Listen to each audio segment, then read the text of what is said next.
The emergency broadcast pierced through every communication device in the galaxy. Billions of beings across thousands of worlds stopped what they were doing to watch the news that would shake the foundations of interstellar politics. Princess Lyra of the Elven Star Kingdom had been captured. The announcement came with video footage showing the elegant elf woman in chains, her silver hair matted with blood, her violet eyes still burning with defiance even in defeat. Katie Morgan barely glanced up from her work. The human mechanic was elbow-deep in the engine core of a cargo hauler, cursing at the faulty plasma injector that had been giving her trouble for the past 3 hours. Earth Colony 7 was a backwater settlement on the edge of civilized space, and Katie had learned long ago that galactic politics rarely affected people like her. Humans were the laborers, the builders, the ones who fixed things when they broke. Nobody important ever paid attention to them. But something made her stop. Maybe it was the tone of the news anchor's voice, or maybe it was the glimpse she caught of the 2 magnificent creatures chained beside the princess. Dragons. Real, actual dragons with scales that shimmered like precious gems and wings that could blot out stars. Katie had heard stories about the legendary bond between elven royalty and their dragon companions, but she had never seen one in person. She wiped her greasy hands on her coveralls and walked over to the wall screen. The Zarthan Empire had orchestrated the capture during what was supposed to be a peace summit. The Emperor himself appeared on screen, his 4 eyes gleaming with cruel satisfaction as he announced the execution date. 3 days from now, Princess Lyra and her dragons would die in front of the entire galaxy. It would be broadcast on every channel, a message to anyone who dared question Zarthan's supremacy. Katie felt her stomach twist. She had seen executions before. The Zarthans loved their public displays of power, but something about this felt different. The princess looked so young, maybe only a few years older than Katie herself, and the dragons, the red one they called Ember and the white one named Frost, they looked at their companion with such devotion that it made Katie's chest ache. "The galaxy is watching," the Emperor declared, his voice booming through the speakers. "Let this be a lesson to all who would challenge our authority. The Elven Star Kingdom is no more. Their princess will die and their sacred dragons will fall with her." Katie turned off the screen and tried to go back to work, but her hands were shaking. She told herself it was not her problem. She was just a mechanic on a forgotten colony world. What could she possibly do against an empire that controlled half the known galaxy? Humans were weak, everyone knew that. They had no natural weapons, no enhanced strength, no magical abilities like the other species. They were tolerated in galactic society only because they were useful for grunt work. But as the day wore on, Katie could not stop thinking about those violet eyes. About the way the dragons had pressed close to their princess even in chains, offering what comfort they could.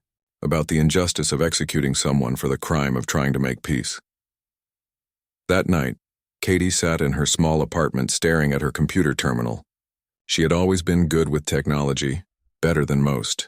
While other humans were content to follow instruction manuals, Katie had spent years taking things apart and putting them back together, learning how systems really worked. She had discovered that alien technology, for all its advancement, often had laughable security flaws. The species who built these systems were so confident in their superiority that they never imagined someone might hack them. Katie pulled up the Zarthan broadcast network. It was a massive system that connected every corner of the empire, allowing instant communication across light years. The Zarthans used it for everything from entertainment to military coordination, and in 3 days they would use it to broadcast an execution. Her fingers flew across the keyboard as she began to probe the network's defenses. She told herself she was just curious, just seeing if it was even possible to breach their security, but deep down she knew she was looking for a way in. The Zarthan programmers had built impressive firewalls and encryption, but they had made one critical mistake. They had never considered that someone might use chaos as a weapon. Katie spent the entire night writing code. Not elegant code, not efficient code, but messy human code that did not follow any logical pattern. She built a virus disguised as a routine software update, filled with redundancies and contradictions that would confuse any automated defense system. It was the kind of creative disorder that only a human mind could conceive. By morning, she had a working prototype, but having the tool was not enough. She would need to time everything perfectly, wait until the execution was actually happening when the entire galaxy was watching. Only then would the chaos provide enough cover for what she was planning. Katie went to work that day exhausted but focused. Her coworkers noticed she was distracted, but nobody asked questions. Humans kept to themselves mostly, too busy surviving to worry about each other's problems. She finished her scheduled repairs quickly and spent the rest of her shift studying the Zarthan security protocols, memorizing guard rotations and system checkpoints. The execution was scheduled for dawn on the third day, time to hit prime viewing hours across most of the major worlds. Katie barely slept the night before. She kept running through her plan, finding flaws, adjusting variables. She knew she was probably going to die for this. The Zarthans did not forgive attacks on their authority, but every time she closed her eyes, she saw those dragons pressed against their princess, and she knew she had to try. On the morning of the execution, Katie called in sick to work and locked herself in her apartment. She had 3 computer terminals running simultaneously, each one handling a different aspect of her attack. The broadcast started right on schedule.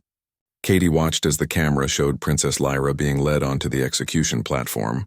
The 2 dragons dragged behind her in energy chains. The princess held her head high even as the executioner read the charges against her. Treason, conspiracy, crimes against the Empire, all lies, Katie knew. The Zarthans had simply wanted an excuse to eliminate the last major power that refused to bow to them. Katie's hands hovered over the keyboard. This was it. The moment where she either saved a life or threw away her own for nothing. The Emperor raised his hand to give the signal. The executioner activated the killing field. Energy crackled around the prisoners. Katie pressed enter. Every screen in the galaxy went black for exactly 2 seconds. Then instead of the Emperor's face, Katie's own appeared.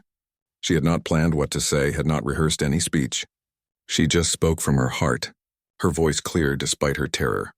This ends now, she said, and the universe held its breath. In the execution dome, Princess Lyra felt the energy chains around her wrists suddenly release. She stumbled forward, free for the first time in weeks.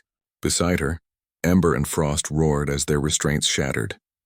The Zarthan guards stood frozen, confused by the technical failure happening around them.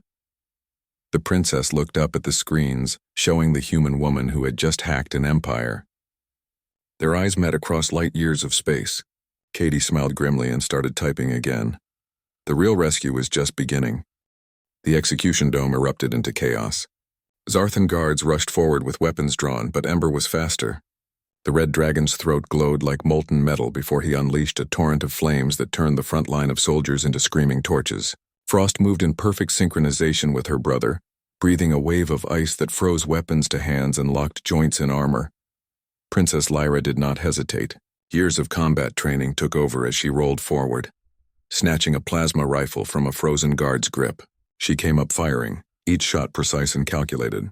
The Zarthans had expected a helpless prisoner, but they were facing a warrior princess who had been trained since childhood in the arts of war. Katie watched from her apartment thousands of light years away, her heart pounding so hard she thought it might burst. The hack was holding, but barely. She could see the Zarthan technicians trying to regain control of their systems, their desperate attempts to lock her out appearing as red warnings on her screens. She countered each one, her fingers flying across 3 keyboards at once. Get to the north exit, Katie transmitted directly into the neural implant that all elven royalty wore. The words appeared in Princess Lyra's mind like a whisper. I have the security grid disabled for the next 90 seconds. After that, you are on your own. The princess did not question the mysterious voice. She grabbed Ember's scaled neck and pulled herself onto his back. Frost crouched low, allowing Lyra to use her as a battering ram. The white dragon charged forward, smashing through a group of guards and clearing a path toward the north exit.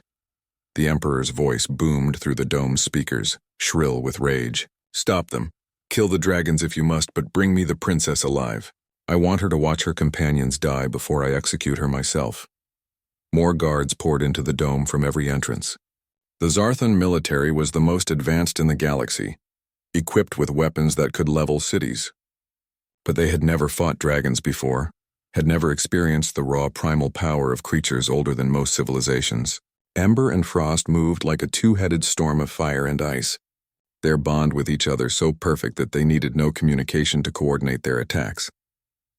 Katie split her attention between guiding the princess and fighting off the Zarthan cyber warfare division. They were good, she had to admit that. Their counterattacks were sophisticated and relentless.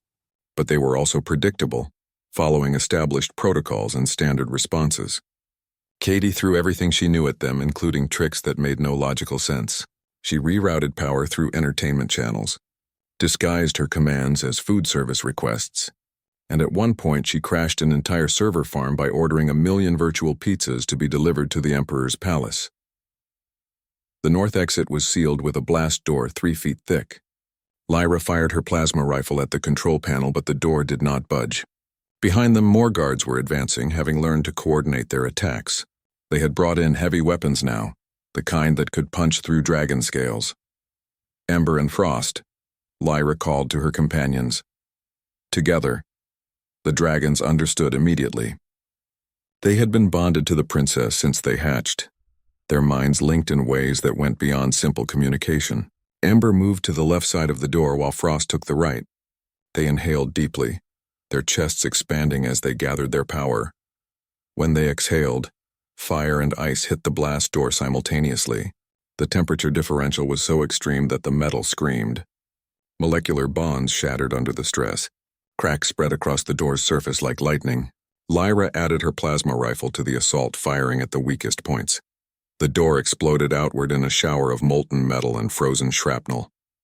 Beyond it lay the outer corridors of the space station, a maze of passages that led toward the docking bays. Katie had already mapped the route, highlighting it in Lyra's neural interface. The princess urged her dragons forward, racing against time and an empire. The Zarthan station was enormous, a city in space that housed millions. Alarms wailed through every corridor. Civilians scattered as the princess and her dragons thundered past. Some of them stopped to stare, unable to believe what they were seeing. The execution was still being broadcast across the galaxy, the cameras following the escape in real time. The universe watched breathlessly as the impossible unfolded. Katie's hands were cramping from the constant typing, but she did not dare slow down. She had taken control of the station's turret systems, turning them against pursuing guards. She opened airlocks behind the princess to slow down reinforcements.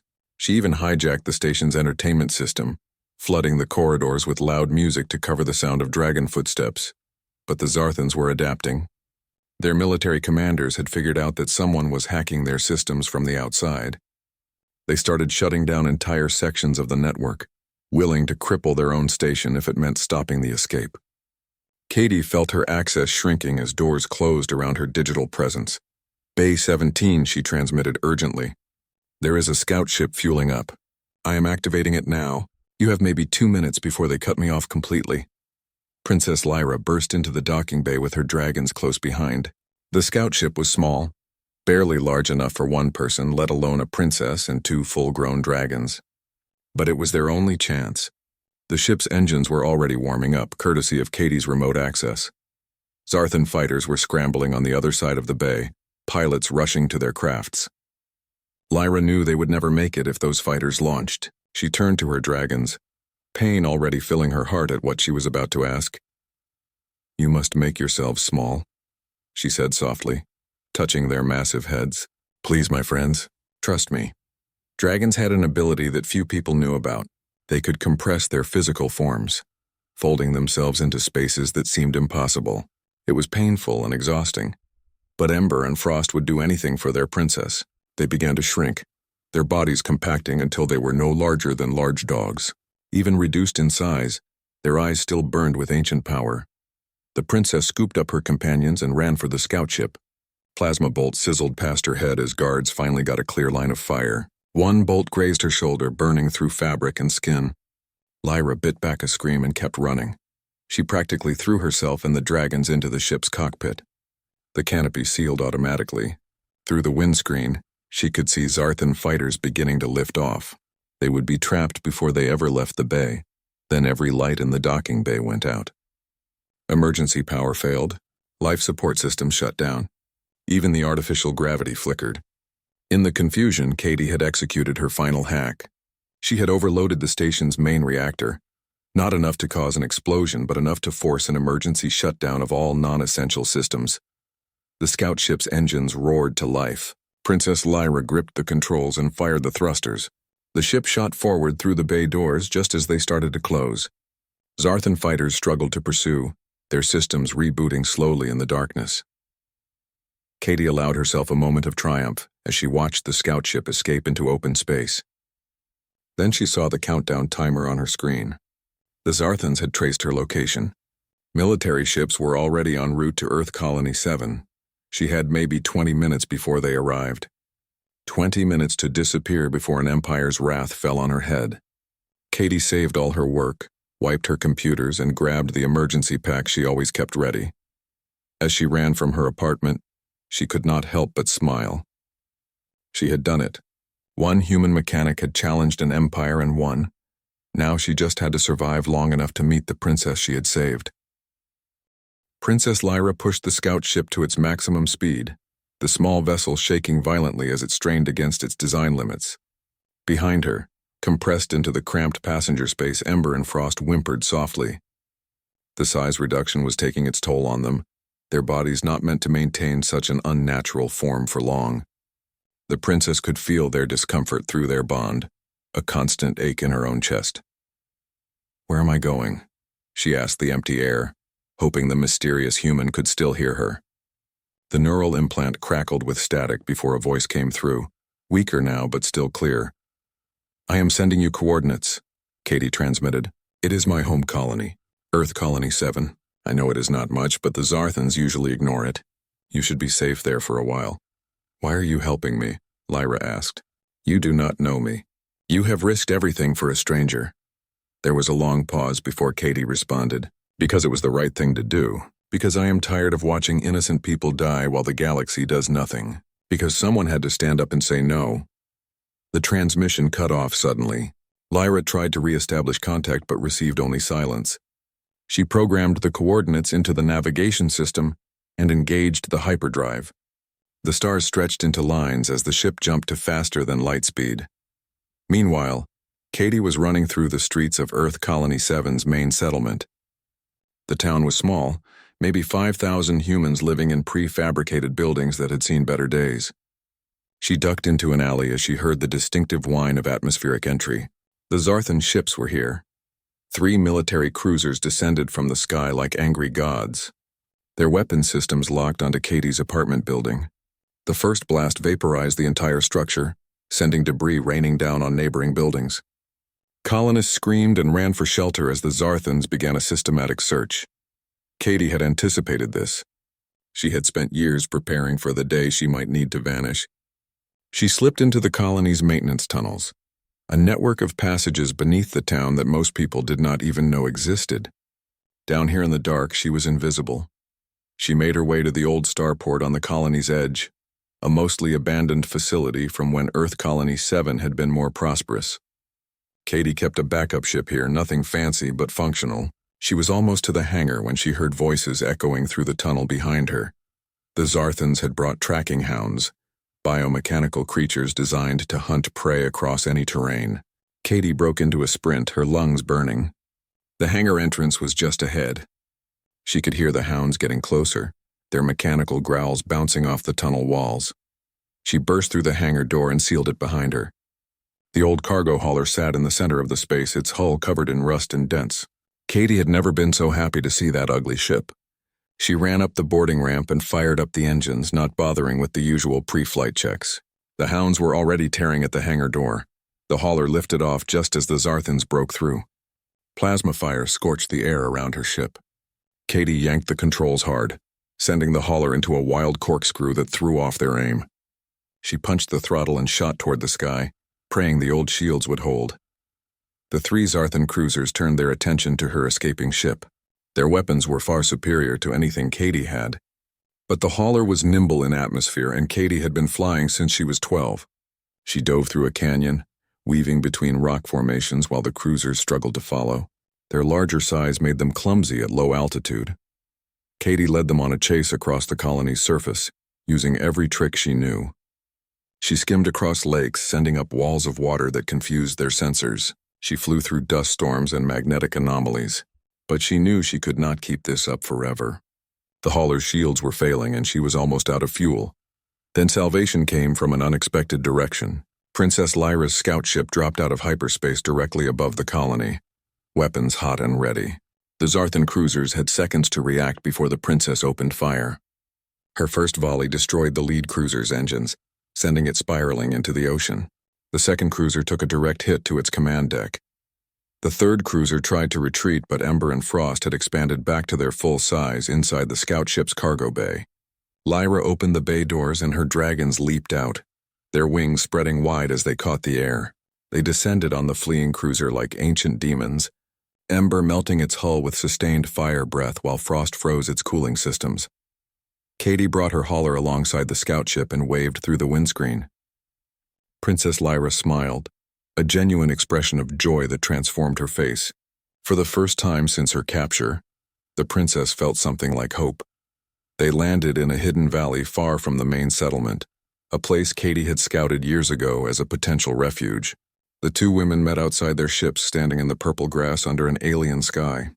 Ember and Frost circled overhead, keeping watch. "You came back," Katie said simply. "You were free. You could have gone anywhere in the galaxy." Lyra stepped forward and took Katie's hands in her own. "Among my people, there is a concept we call the life debt. When someone saves your life, you are bound to them until the debt is repaid. You saved not only me, but my dearest companions. I could not leave you to face the consequences alone." Katie laughed, the sound slightly hysterical from stress and exhaustion. "So what now? We are both fugitives. The Zarthans will hunt us across the galaxy. We have no resources, no allies, and nowhere to hide." The princess looked up at her dragons, then back at Katie. "Then we fight. The Zarthan Empire has terrorized the galaxy for too long.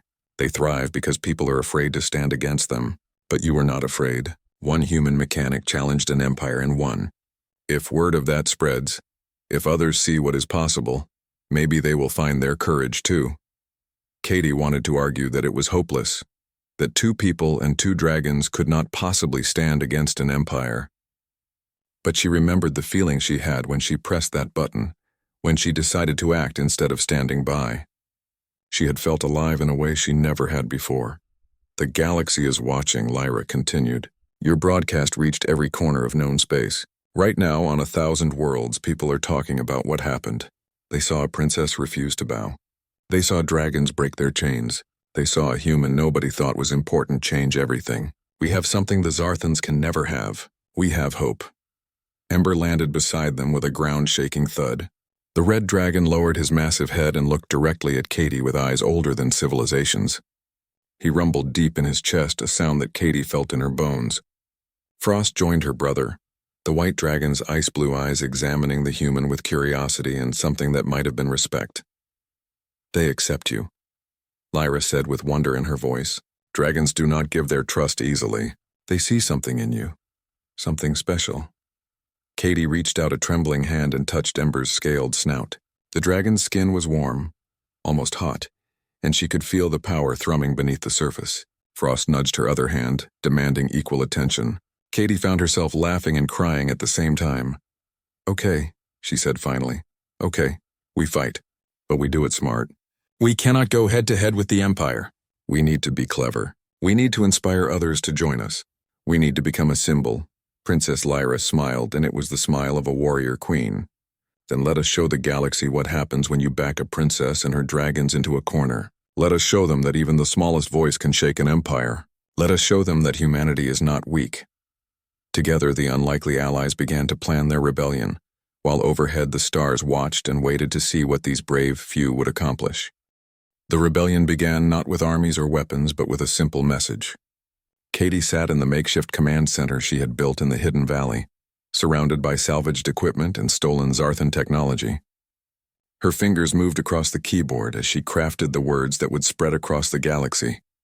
"To all who suffer under tyranny," she typed. "To all who have been told they are weak and worthless. To all who dream of freedom but fear to act. We are proof that change is possible. One princess, two dragons, and one human stood against an empire and survived. Join us, not with violence, but with defiance. Refuse to bow. Refuse to be silent. They cannot arrest us all." Princess Lyra watched over Katie's shoulder, her hand resting on Ember's neck as the dragon dozed beside her. "Are you certain about this approach?" the princess asked. "My people would expect a military campaign, a gathering of forces and allies." Katie shook her head. "We cannot win that way. The Zarthans have the strongest military in the galaxy. But they are vulnerable in ways they do not realize. Their empire runs on fear and control.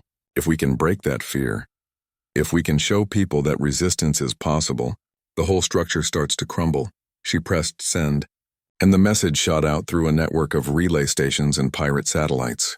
Within hours, it had reached 1 billion systems. Within days, it had been translated into 1,000 languages.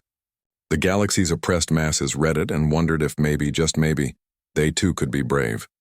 The Zarthan Empire responded with predictable fury.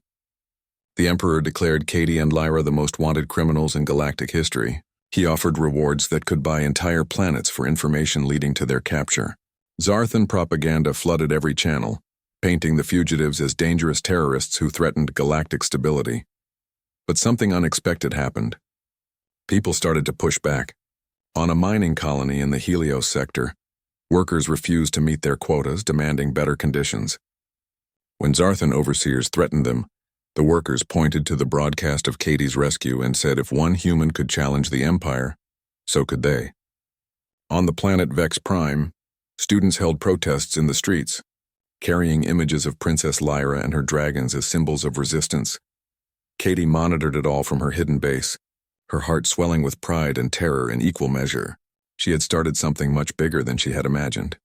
Lyra stood beside her, watching the reports with ancient eyes that had seen civilizations rise and fall. "This is how revolutions begin," the princess said quietly. "Not with grand declarations or mighty armies, but with ordinary people choosing to say no. My ancestors fought wars this way, long before we had technology or starships. They understood that true power comes not from weapons, but from the will to resist." The Zarthans were not idle. They sent hunter teams to track down Katie and Lyra, elite soldiers equipped with the best technology the Empire could provide. But the fugitives had advantages the hunters could not match. Ember and Frost could sense approaching danger from miles away, their ancient instincts more reliable than any scanner. Katie's knowledge of systems and networks allowed her to monitor enemy movements and stay one step ahead. And Princess Lyra was a trained warrior who had survived assassination attempts since childhood. The first hunter team found them in the mountains north of the Hidden Valley. 6 Zarthan elites, each one capable of killing dozens of ordinary soldiers, moved through the rocks with practiced precision. They never saw the dragons until it was too late. Ember and Frost struck from above, their combined attack so swift and coordinated that the hunters barely had time to scream. Katie felt sick watching it happen, but Lyra showed no mercy. These soldiers would have killed them without hesitation. The princess had learned long ago that compassion toward your enemies was a luxury that royalty could rarely afford. She searched the bodies for useful equipment and intelligence, her movements efficient and cold. "We cannot keep running forever," Katie said that night as they sat around a small fire. "Every time we fight, we risk exposure. Every time we transmit, they get closer to finding us." Lyra fed Ember a haunch of meat from their supplies, the dragon accepting it with gentle jaws despite his fearsome size. "Then we must give them something they cannot ignore. We must strike at the heart of their power." Katie looked up sharply. "You want to attack the Imperial homeworld? That is suicide, not attack," the princess corrected. "Expose. The Emperor maintains his power through fear and propaganda, but I know secrets about the Zarthan leadership, things I learned during peace negotiations. The Emperor is not the rightful ruler. He took power through assassination and lies. If we can prove it, if we can broadcast the truth to the entire Empire, we can turn his own people against him." Katie leaned forward, her strategic mind already working through the possibilities. "What kind of proof do you have?" Lyra smiled grimly. "Before my capture, I had access to the Imperial archives. I made copies of certain documents, encrypted them, and hid them in my neural implant. They show everything. The murders, the conspiracies, the deals with criminal syndicates. Everything the Emperor has done to maintain his grip on power." Katie felt a spark of excitement cutting through her exhaustion. If we could access the Imperial broadcast network, if we could transmit those documents during prime viewing hours, the entire galaxy would see the truth. "It would be nearly impossible," Lyra warned. "The Imperial homeworld has security systems that make the execution station look primitive. We would need to penetrate multiple layers of defense, avoid entire fleets of warships, and somehow hack into the most protected network in the galaxy." Katie grinned. the expression making her look wild and dangerous in the firelight. Nearly impossible is not the same as actually impossible. I have been thinking about their network architecture since the rescue. I know how they build their systems. More importantly, I know how they think. They are so confident in their superiority that they never imagine anyone could actually threaten them. They spent the next week planning the operation. Katie studied Zarthan security protocols until she could recite them in her sleep. Lyra drilled combat scenarios, preparing for every possible complication. Ember and Frost practiced flying in perfect synchronization, their movements becoming a lethal dance of fire and ice. The key to the plan was audacity. Instead of sneaking in, they would announce themselves. Katie would hack into the Imperial News Network and declare that Princess Lyra would surrender herself to the Emperor in person, on his homeworld, in front of the entire galaxy. The Emperor's ego would never allow him to refuse such a public victory. Of course, they had no intention of actually surrendering. When they arrived, Katie would use the chaos of the spectacle to hack the broadcast network one final time. She would upload Lyra's evidence while the princess and her dragons fought their way free. It was insane, reckless, and likely to get them all killed. It was also their best chance to change everything. The message went out on all channels. Princess Lyra of the Elven Star Kingdom, last of her line, would surrender to Emperor Ixrath on his homeworld in 3 days. She would come alone, with only her dragons and the human who had freed her. The galaxy erupted in speculation. Was this a trap? Was the princess truly giving up? Or was something else happening? The Emperor accepted immediately, unable to resist the chance to humiliate his enemy in front of the universe. He ordered a massive celebration, a public execution that would dwarf the previous attempt. This time there would be no rescue, no escape. This time he would personally ensure that the princess and her companions died screaming. Katie and Lyra prepared for the most dangerous mission of their lives. As they loaded supplies and checked weapons, Frost nudged Katie gently with her massive head. The white dragon's eyes held an emotion that looked remarkably like concern. "Do not worry, girl," Katie whispered, stroking the dragon's scales. "We are going to pull this off. We are going to show the galaxy that even emperors can fall. We are going to win." She tried to sound confident, but deep down she knew the odds. They were 3 people and 2 dragons against an entire empire. But sometimes, Katie thought, sometimes the impossible was exactly what the galaxy needed. The imperial homeworld of Zarthos gleamed like a jewel against the darkness of space, its surface covered in cities that stretched from pole to pole. Billions of citizens lived under the Emperor's rule, most of them believing the propaganda about Zarthan superiority and benevolent leadership. They had no idea that their entire civilization was built on lies and blood. Princess Lyra's scout ship approached the planet with its weapons powered down, transmitting surrender codes on all frequencies. Katie sat in the co-pilot seat, her hands dancing across multiple keyboards as she prepared her final hack. In the cargo bay, Ember and Frost were compressed to their smallest forms, conserving energy for what was to come. They had one chance to get this right. Katie had spent days analyzing the Imperial Broadcast Network, mapping its architecture, finding its weaknesses. The Zarthans had built redundancy into their systems, layers of backup and failsafe that made normal hacking nearly impossible. But Katie was not planning a normal hack. She was planning to overload the entire network with so much data that it would bypass security through sheer chaos. The scout ship was escorted by a full squadron of Zarthan fighters, their weapons locked on target. Any aggressive move would result in instant destruction. Katie felt sweat dripping down her back despite the climate control. Beside her, Princess Lyra sat with regal composure, but her hands gripped the armrests tightly enough to leave marks. "They are taking us to the Grand Colosseum," Lyra observed, watching the flight path. "The Emperor wants maximum spectacle for our execution." "Good," Katie muttered. "More cameras means more access points. I can work with that." The Colosseum was enormous, a structure that could hold 1 million spectators. Every seat was filled, and billions more watched through the broadcast network. The Emperor sat on a throne overlooking the arena floor, his 4 eyes gleaming with anticipation. This would be his greatest triumph, the moment that cemented his legend forever. The scout ship landed in the center of the arena. Armed guards surrounded it immediately, weapons ready. Katie took a deep breath and looked at Lyra. The princess nodded once, her violet eyes burning with determination. They had gone over the plan 100 times. Now they just had to execute it perfectly. Katie opened the cargo bay doors remotely as she and Lyra walked down the boarding ramp. The guards expected to see dragons, but the bay appeared empty. They had no idea that Ember and Frost were there, compressed and hidden in the shadows waiting for the signal. Emperor Ixrath stood from his throne, his voice amplified across the Colosseum.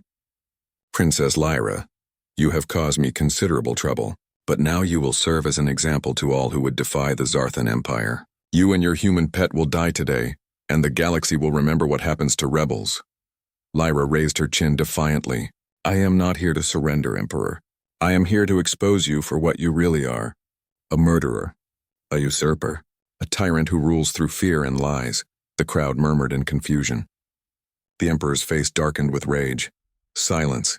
You have no authority here. You are nothing but a failed princess whose kingdom fell because of weakness. Katie's fingers flew across the portable terminal hidden in her sleeve. She was inside the broadcast network now, uploading the encrypted files from Lyra's neural implant. The data started flowing, thousands of documents and recordings proving the Emperor's crimes. But she needed more time for the full upload. Lyra understood. She needed to stall to give Katie the minutes she needed, so the princess did what she had been trained to do since birth. She fought with words as sharp as any blade. My kingdom did not fall through weakness, Lyra declared, her voice carrying across the Colosseum. It fell because you poisoned my father during peace negotiations, because you sabotaged our defense systems, because you were afraid that a kingdom built on honor and justice showed your own empire for the corrupt machine it truly is.